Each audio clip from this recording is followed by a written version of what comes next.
स्वागत है आप लोगों का इस वीडियो में। क्वेश्चन कह रहा है कि consider the situation of the previous problem. तो प्रीवियस प्रॉब्लम में क्या सिचुएशन था कि एक M1 और M2 मास की ब्लॉक थी, है ना, स्प्रिंग से कनेक्टेड थी, जो कि नेचुरल लेंथ पर है अपने, जिसको मैंने L नाम दे दिया है। और इस स्प्रिंग की स्प्रिंग कांस्टेंट K दी गई थी और दोनों डायरेक्शन में फोर्स लग रही थी, उसको खींचा जा रहा था फोर्स से। ठीक है, लेकिन वहाँ पर पिछले क्वेश्चन में दोनों फोर्स कांस्टेंट थी, मतलब सेम थी। ठीक है, कांस्टेंट नहीं, सेम थी फोर्स। ठीक है, एफ। तो मैं आप लोग से दरख्वास्त करूंगा कि क्वेश्चन नंबर 51 का वीडियो ज़रूर देखिए, क्योंकि वो कंसेप्ट तो लगेंगे ही, कुछ और एक्स्ट्रा यहाँ पे लगने वाले हैं, है ना। तो वो क्वेश्चन आपको इजी लगना चाहिए इस क्वेश्चन को समझने के लिए। बाकी देखते हैं इसमें। लेकिन कहा गया, suppose the block of mass m1 is pulled bye a constant force f1 and other block मतलब m2 is pulled bye a constant force f2। ठीक है, f1 f2 अलग अलग फोर्स है, लेकिन कांस्टेंट है, मैग्नीट्यूड में कांस्टेंट है वो, और डायरेक्शन में भी। Find the maximum elongation that the spring will suffer. तो ये मैक्सिमम इलोंगेशन कितना स्प्रिंग सफ़र करेगी। ठीक है, अब देखिए इस क्वेश्चन को आप ग्राउंड के फ्रेम से भी सॉल्व कर सकते हैं, है ना। और अगर आपको चाहिए कि कैसे सॉल्व करें, तो शायद एससीवी में, मुझे याद नहीं आ रहा है ना, बहुत दिन हो गए, लेकिन एससी वर्मा में एक्सरसाइज से पहले एग्जाम्पल जो होते हैं उसमें एक क्वेश्चन में थोड़ा हिंट दिया गया है ना, कैसे सॉल्व करते हैं। ठीक है, तो मैं, लेकिन जो मेरा फेवरेट है वो सेंटर ऑफ मास फ्रेम है। ठीक है, तो मैं with respect to centre of mass ही सॉल्व करने जा रहा हूँ इसको। ठीक है, क्लास में भी मैं यही बताता हूँ, क्योंकि थोड़ा ज़्यादा इजी है और विजुअलाइज भी बहुत आराम से होता है, ज़्यादा इक्वेशंस का भी झंझट नहीं होता है यहाँ पर। देखिएगा कैसे, खासकर अगर डाटा दिया रहता है ना यहाँ 2 kg 4 kg, तो मतलब क्या ही बोलूँ मैं, 15-20, है ना, 30 सेकेंड के अंदर बच्चे आंसर लाने लगते हैं, है ना। 2-3 क्वेश्चन जब उनको करवा दो तो इतना स्पीड हो जाता है, अगर डाटा रहे तो, थोड़ा अच्छा डाटा रहे तो। खैर, हम लोग इसको बेसिक तरीके से सॉल्व करेंगे, है ना, सेंटर ऑफ मास के फ्रेम में। तो यहाँ पर सेंटर ऑफ मास की पे अगर देखा जाए, नेट फोर्स इस सिस्टम पर देखा जाए तो वो जीरो नहीं है। तो सेंटर ऑफ मास की एक्सीलरेशन यहाँ पर जीरो नहीं है। ठीक है, पुराने क्वेश्चन में थी तो वेलोसिटी ऑफ सेंटर ऑफ मास पुराने क्वेश्चन में कांस्टेंट थी, जीरो रहती थी। ठीक है, लेकिन यहाँ पर velocity of centre of mass change होती रहेगी। ठीक है, क्योंकि acceleration of centre of mass zero नहीं है।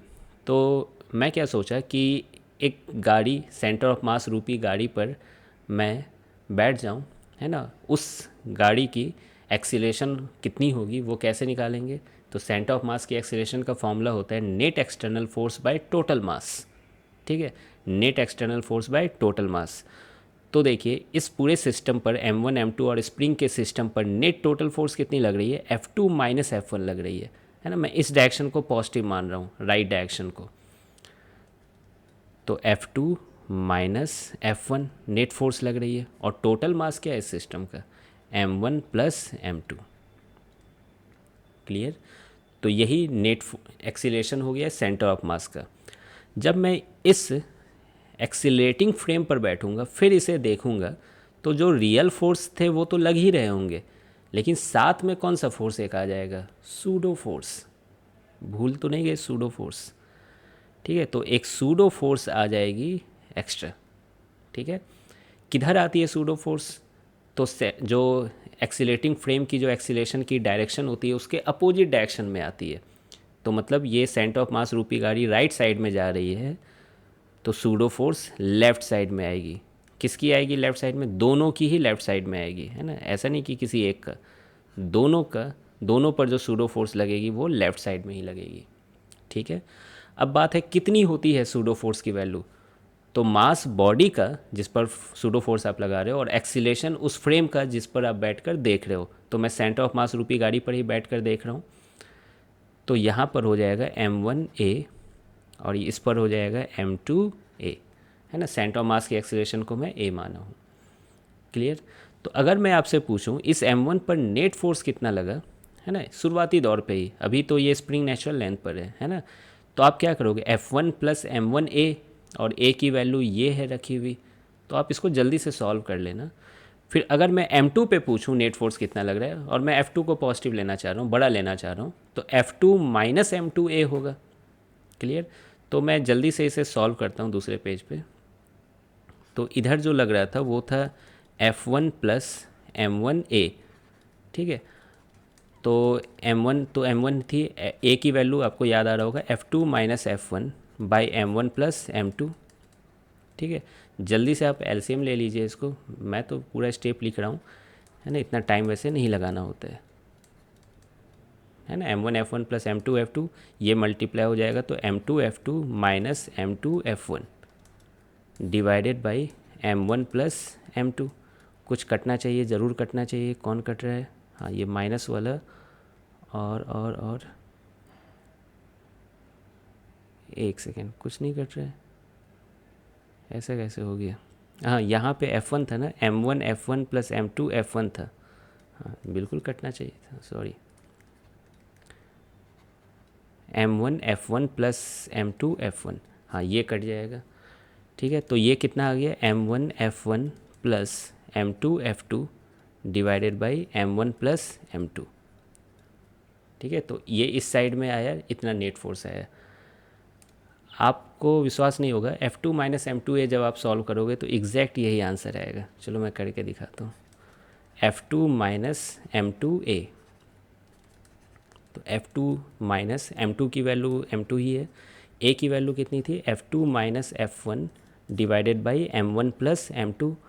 जल्दी से एलसीएम ले लेते हैं, तो ये M1 F2 plus M2 F2 minus M2 F2, minus minus plus होता है, बचपन में सीखा है हमने, हाँ, by M1 plus M2, minus वाला पक्का कटना चाहिए।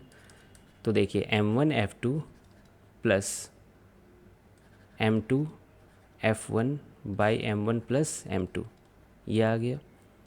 एक सेकेंड, यहाँ क्यों नहीं आ रहा है,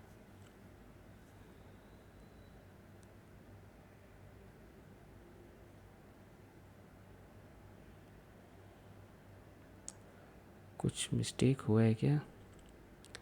F1 प्लस, ओह शिट, यहाँ M1 है तो यहाँ मैं M2 लिख दिया था, यहाँ M1 होगा, पूरा मिस्टेक हो रहा था, सेम आना चाहिए था, वही मुझे लगा।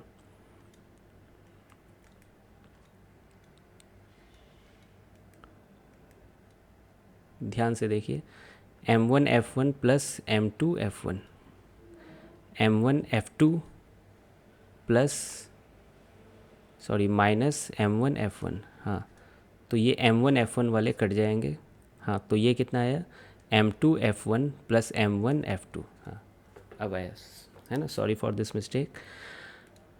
और तो ये देखिए दोनों सेम आ रहा है ना, ये बस यहाँ राइट पीछे लिखा हुआ है, लास्ट में लिखा हुआ है, ये यहाँ शुरू में लिखा हुआ है, एकदम सेम आ रहा है, ठीक है। तो मैं इसको क्या मान लिया हूँ, F0 मान लिया, ठीक है, दोनों सेम आ रहा है, मैं F0 मान लिया हूँ। अब आगे प्रोसीड करते हैं। तो देखिए सेंटर ऑफ मास के रिस्पेक्ट में इसके आगे का स्टेप है, ये M1 पे इधर F0 फोर्स लग रही है और M2 पे ये नेट फोर्स F0 लग रही है, ठीक है। तो इस फोर्स की वजह से ये स्प्रिंग इलोंगेट होगी ऑब्वियसली, है ना। तो ये F0, ये हम लोग फाइनल इस कंडीशन पे पहुंच गए और इसको मैं इनिशियल ले रहा हूँ। अब देखिए क्या होने वाला है यहाँ पर, है ना, फाइनल कंडीशन पर वेलोसिटी जीरो हो जाएगी, ठीक है। क्यों, दोनों की वेलोसिटी जीरो होगी, क्यों जीरो होगी, उसके पीछे लॉजिक क्या है कि अगर जीरो नहीं होगी इसका मतलब मैक्सिमम इलोंगेशन वाले पॉइंट पर वो नहीं है। ऐसा मैं क्यों कह रहा हूँ, जैसे कि मान लीजिए कि अगर इसकी स्पीड ज़्यादा है और इसकी स्पीड कम है तो वो उधर और इलोंगेट और दूर जाने की ये टेंडेंसी रख रहा है, रिलेटिव स्पीड आ गई ना इसके पास, तो और दूर जाने की टेंडेंसी रख रहा है, तो इलोंगेशन की और ज़्यादा गुंजाइश है यहाँ पर। उसी तरीके से इसकी स्पीड कम रहती और इसकी स्पीड ज़्यादा रहती, ठीक है, तो फिर इसमें क्या होता है कि वो मैक्सिमम इलोंगेशन शायद पहले ही रीच कर चुका है, ठीक है। तो इस लॉजिक से मैं बोल रहा हूँ ये चीज़। तो फाइनल सिचुएशन पर क्या हो जाएगा, दोनों की स्पीड जीरो हो जाएगी, और इनिशियल सिचुएशन पे भी दोनों की स्पीड क्या थी, जीरो थी, दोनों रेस्ट पर ही थे शुरू में भी। तो अब हम लोग वर्क एनर्जी थ्योरम लगा दे रहे हैं, है ना। एनर्जी कंजर्वेशन नहीं लगा सकते हैं, क्यों नहीं लगा सकते हैं, क्योंकि एक्सटर्नल वर्क डन यहाँ पर आ गया। बहुत लोग सोचते हैं कि सर नेट फोर्स तो अभी भी जीरो है, सही बात है कि देखिए, है ना, नेट फोर्स आपको यहाँ जीरो फील आ रहा है ना, F0 इधर लग रहा है और F0 इधर लग रहा है, तो नेट फोर्स जीरो लग रहा है, नेट एक्सटर्नल फोर्स यहाँ पर। तो देख लो सेंटर ऑफ मास पे बैठने पर नेट एक्सटर्नल फोर्स क्या हो गया, जीरो। क्या ये पुराना क्वेश्चन नंबर 51 जैसा बन गया लेकिन वर्क डन जीरो नहीं है उसकी वजह से। तो ये गलत फहमी मत रखना कि नेट फोर्स जीरो हो तो नेट वर्क डन जीरो होता है, ऐसा कोई है ना कंसेप्ट नहीं होता है। ठीक है, यहाँ आपको सीखने को भी मिल रहा है। तो हम लोग वर्क एनर्जी थ्योरम लगाते हैं। क्या कहता है work energy theorem? Work net work done है ना, जो भी हो एक्सटर्नल सूडो सब है ना मिला के, इक्वल टू के F plus U F minus के आई प्लस यू आई।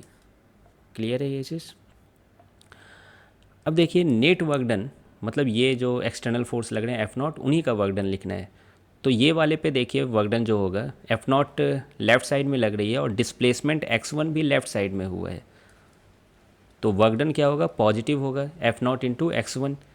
इस पर देखिए एफ नॉट राइट साइड में है और डिस्प्लेसमेंट भी राइट साइड में है, तो वर्क डन फिर से पॉजिटिव। ठीक है, फाइनल काइनेटिक एनर्जी क्या था? जीरो था। फाइनल पोटेंशियल एनर्जी क्या है स्प्रिंग की? हाफ के एक्स स्क्वायर, और एक्स को मैं एक्स मैक्स नाम दिया हूँ। इनिशियल काइनेटिक एनर्जी जीरो थी और इनिशियल पोटेंशियल एनर्जी भी स्प्रिंग की जीरो थी। अब देखिए यहाँ पर एफ नॉट कॉमन ले लीजिए और x one plus x two को आप क्या बोल सकते हो? एक्स मैक्स ही तो है, X one plus x two X max ही तो है। आ रही बात समझ में? इक्वल टू हाफ के एक्स मैक्स स्क्वायर। एक एक्स मैक्स कट जाएगा तो देखिए एक्स मैक्स की वैल्यू कितनी आ गई? 2f0/k आनी ही थी। पुराना क्वेश्चन का भी शायद आंसर यही था, 2f/k। ठीक है, तो ये आ गया 2f0/k है ना। अब f0 की वैल्यू कहाँ से लाओगे? वही पीछे मैंने यहाँ पे रखा हुआ है, पीछे सॉरी यहाँ पे रखा हुआ है f0। ठीक है, तो इसको यहाँ पर उतार लेना है। तो 2/k है ना, f0 की वैल्यू थी m1 f2 plus m2 f1 divided by m1 plus m2 है ना। ऐसा करो, सबको एक कॉमा में डाल दो, तो ये आपका फाइनल आंसर आ गया। यहाँ आप ध्यान दें m1 f1 plus m2 f2 नहीं है, कविता जैसा नहीं है, ये थोड़ा अलग है। m1 f2 plus m2 f1 है। ठीक है, तो इस पर ध्यान देना। तो ये आपका फाइनल आंसर है।